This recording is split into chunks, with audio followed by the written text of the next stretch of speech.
Praise the Lord. ஹல்லேலூயா. லூக்கா 22ஆம் அதிகாரம் 39ஆம் வசனத்திலிருந்து 44ஆம் வசனம் வரைக்கும் உங்களுக்காக நான் வாசிக்கிறேன். பின்பு அவர் புறப்பட்டு வழக்கத்தின்படியே ஒலிவமலைக்கு போனார். அவருடைய சீசரும் அவரோட கூட போனார்கள். அவ்விடத்தில் சேர்ந்த பொழுது அவர் அவர்களை நோக்கி, நீங்கள் சோதனைக்குட்படாதபடிக்கு ஜெபம் பண்ணுங்கள் என்று சொல்லி அவர்களை விட்டு கல்லறி தூரம் அப்புறம் போய் முழங்கால் படியிட்டு, இயேசு முழங்கால் படியிட்டு, பிதாவே, உமக்கு சித்தமானால் இந்த பாத்திரம் என்னை விட்டு நீங்கும்படி செய்யும். ஆயினும் என்னுடைய சித்தத்தின்படி அல்ல, உம்முடைய சித்தத்தின்படி ஆக கடவுது என்று ஜெபம் பண்ணினார். இயேசுவின் ஜெபம் எப்படியா இருந்தது? பிதாவின் சித்தம் கேட்கிறதா இருந்தது. அப்பொழுது வானத்திலிருந்து ஒரு தூதன் தோன்றி அவரை பலப்படுத்தினான் என்று வேதம் சொல்லுகிறது. 44ஆம் வசனத்தை வாசிக்கிற பொழுது அவர் மிகவும் வியாகுலப்பட்டு அதிக ஊக்கத்தோட ஜெபம் பண்ணினார். அவருடைய வியர்வை இரத்தத்தின் பெருந்துளிகளாய் தரையிலே விழுந்தது. அவர் ஜெபம் பண்ணி முடித்து எழுந்திருந்து தம்முடைய சீசரிடத்தில் வந்து அவர்கள் துக்கத்தினாலே நித்திரை பண்ணுகிறதை கண்டு, நீங்கள் நித்திரை பண்ணுகிறது என்ன? சோதனைக்குட்படாதபடிக்கு ஜெபம் பண்ணுங்கள் என்று சொன்னார்.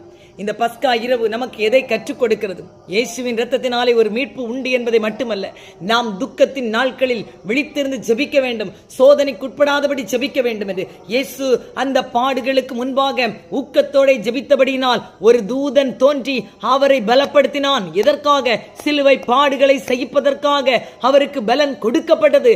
இன்றைக்கு உங்களுடைய வியாதிகளை பொறுக்க முடியாமல், உங்கள் கடன் பாரங்களை பொறுக்க முடியாமல் கண்ணீரோடு இருக்கிறீர்களா? இன்றைக்கு கர்த்தர் சொல்லுகிறார், உங்கள் பாடுகள் மாறுகிறது, ஊக்கமா ஜெபிங்க. இந்த பஸ்கா இரவிலே இந்த வார்த்தைகளை கேட்கிற ஒவ்வொரு பிள்ளைகளும் உங்கள் குடும்பத்தின் பிரச்சனைகள் மாற, கண்ணீர் காலங்கள் மாற, பிரஷர் வியாதிகள் மாற, சுகர் வியாதிகள் மாற, அட்டாக் வியாதிகள் மாற, பேரலிட்டிக் பிரச்சனைகள் மாற, ஸ்ட்ரோக் மாற, ஆண்டவரே கேன்சர் பிரச்சனைகள் மாற, இவர்களை விட்டு கடந்து போக நான் ஜெபிக்கிறேன் ஐயா. உம்முடைய பாடுகள்னாலே இவர்கள் இதை சகிப்பதற்கு பலனை கொடுப்பீராக. குட்டி பழக்கத்தின் ஆவியினால் போராடுகிற வீடுகளுக்கு சமாதானத்தை இன்றைக்கு கொடுப்பீராக. இவருடைய எல்லா பிரச்சனைகளும் கடந்து போகும்படிக்காய் ஜெபிக்கிறோம். நீர் எங்களுக்காய் ஊக்கமாய் ஜெபித்த பொழுது ஆண்டவரே, அன்றைக்கு உம்முடைய இரத்தத்தின் வியர்வை, ஆண்டவரே, வியர்வை வழியாக பெருந்துளிகளாய் இந்த தரையில விழுந்து அன்று ஆதாம் சிந்தின சாபத்தின் வியர்வையை ஆசீர்வாதமாய் மாற்றிட்டே. அந்த இரத்தத்தினாலே இந்த வார்த்தையை கேட்கிற ஒவ்வொரு வீடுகளும் ஆசீர்வதிக்கப்படட்டும். புத்திர சந்தானம் இல்லாத பிள்ளைகளுக்கு இந்த ஆண்டு புத்திர சந்தானத்தை கொடுப்பீராக.